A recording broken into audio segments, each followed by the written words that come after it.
Hello everyone and welcome to a very special, very special series that I'm going to start of just playing.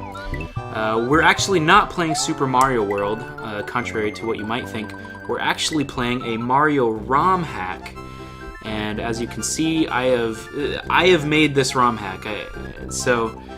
I edited this. You can see the words are different than normal. Hope you're prepared. I like ending sentences in exclamation. Okay, so you may see a lot of exclamation points. So if you don't know what a ROM hack is, it's basically I edited all the files and levels of Mario World, Super Mario World, and so they're all different than the normal game. So this is there's a lot of ROM hacks out there. That's a fairly normal thing. So this used to be Yoshi's house. Now it's called Rubble Fields. And this says, Mario, help us. Bowser's destroyed our village and we fear he's coming back to kill. Okay, so that's not good. A lot of people have died. But like I said, I've made this. So this is a very special place in my heart. I made this a few years ago. Let me explain something else. At the bottom you can see it says State 0 saved. And then if I go and press this button, it reloads that save. So this is called save states. If you have no idea what that means, basically it helps you complete a game easier, because if you mess up, you can just reload right where you saved. And that's going to help us on this game, and frankly, it's necessary. It's not humanly possible, I don't think, to beat this ROM hack without save states. So it's made for save states. I just want to show it off to you guys today. This is the first level. It's called Shell Shock.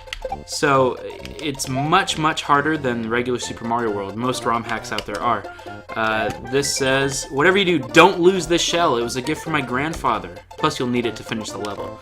So we need to hang on to the shell until the very end.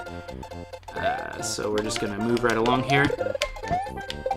You're going to see save states in action for sure, because I know I'm going to die. I'm going to die a lot. So you're going to see why I'm saving it so often. But we're just going to kind of go through the levels. I want to show these off to you. So see, you can see right there, I died, but I just am reloading my state that I saved earlier, and until I do it correctly. And you're going to see a lot of that in this game, because that's just basically what you need to do in order to complete it. The other reason I'm kind of doing this and showing this off is I would like to speedrun this game. If you've seen my channel trailer, you know that there's another series on this channel called The Runs, and that's just going to be me speedrunning games. I would like this to be one of those games. Okay, so I'm going to stay here. So, that may come at a later date, but first I kind of wanted to just show it off in just playing so that you can see, what the levels are, what, the different things I've made look like. And the other reason I'm doing it in just playing is to speedrun the game. There's actually faster routes than all the levels that I've made. Like, there's some levels you don't have to do to complete it. So I want to show off especially the levels that you wouldn't see in a speedrun. So this says, when you feel the power of invincibility, run like there's no tomorrow, okay. Which means there's a star. Here we go. Let's do this. So we're in a piranha plant maze. You want to get through it before the star power runs out, otherwise you're not going to make it. But anyway, I thought I was going to split these up into different episodes, maybe about 10 or 15 minutes apiece, just to kind of break things up, but mainly to get you to just see. I'm kind of proud of this. It's a pretty cool project I did several years ago. It took me a long time to make it. Now, as you can see, I needed that shell to get through that thing to reach the end. If I didn't bring the shell with me, there's no way I would have made that. So you need the shell to carry it through. So that's kind of cool. I like that. Okay, so that's the first level, Shell Shock. This is not one of the levels that you need to complete in order to speedrun the game. So that's part of the reason I'm showing it off here. So now we move on up. This is the Yellow Switch Palace. You can also switch the map on a ROM hack, but I don't know how to do that. And frankly, I think the map's fine as it is. I just changed the levels. So there's a lot more of editing you can do in this, but I just decided, you know what? I don't need to do that. I'm just going to edit the levels. Another thing that you can't really do very well with the program I used, you can't edit bosses very well. So all the bosses are unchanged.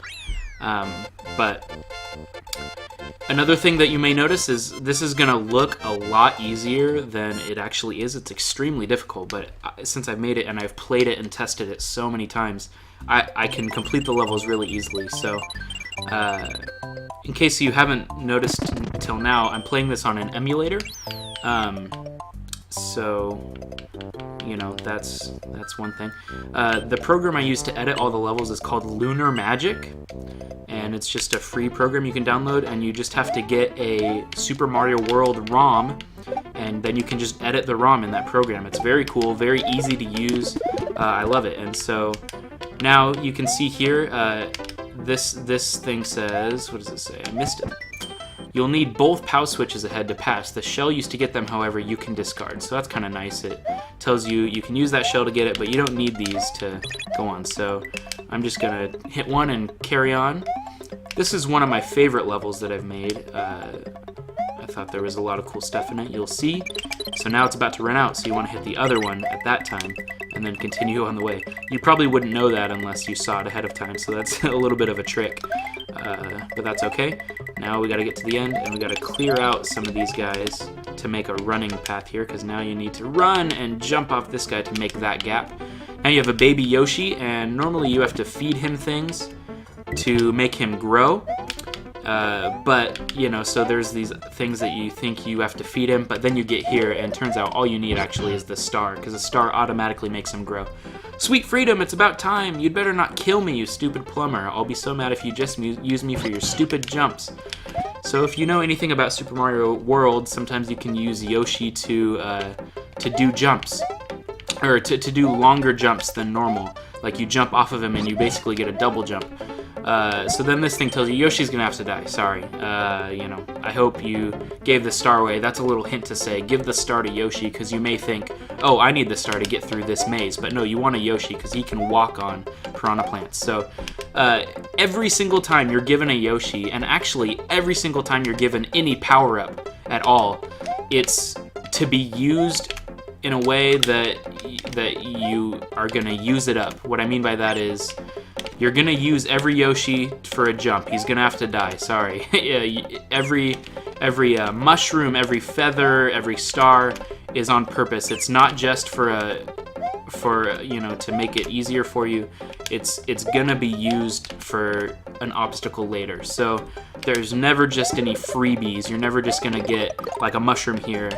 You're never just gonna get it so that it's easier. You need it later on. So here's the jump you need with Yoshi. You needed the mushroom to take damage there. And then now this is one of the hardest jumps. You have to bounce off this guy, hit the thing from the bottom, and then grab the POW switch with the third Koopa. So there we go, I just did it. That's a very difficult jump, but again, I've practiced this so much.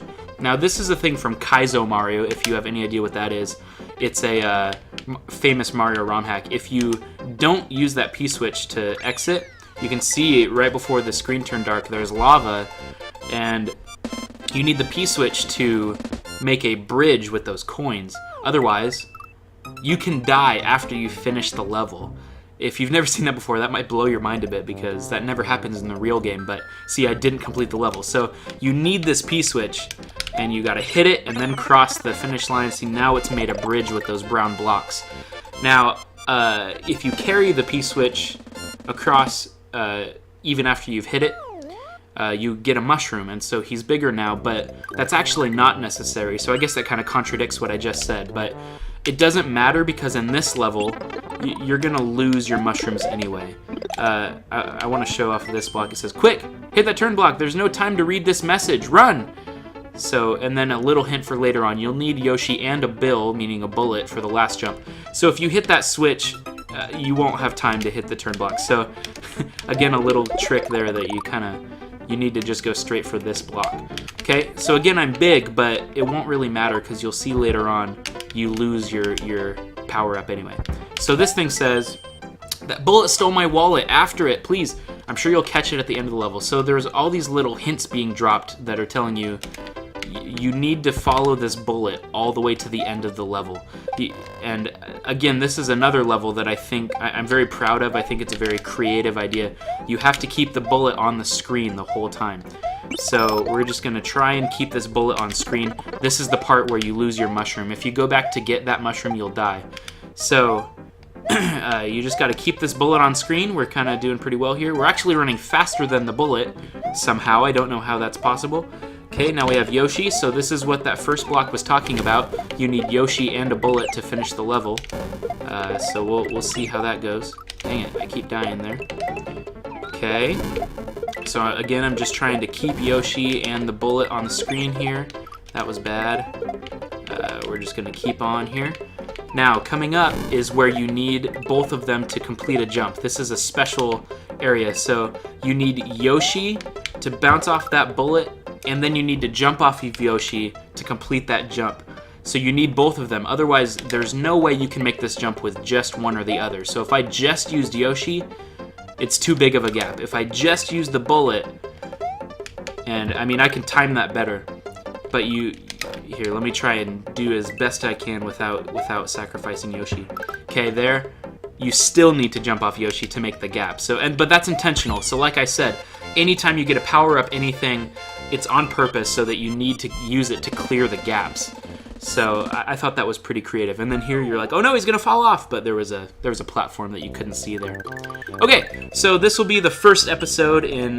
By the way, this is called Mario's Worst Nightmare. I haven't mentioned that. I called it that. It's called Mario's Worst Nightmare. So I hope you enjoyed it. Please, like and favorite this video. Subscribe if you enjoyed. I'm snomaN. Please come back for more. We're gonna do some more of this right after this. So go to episode 2. Thank you.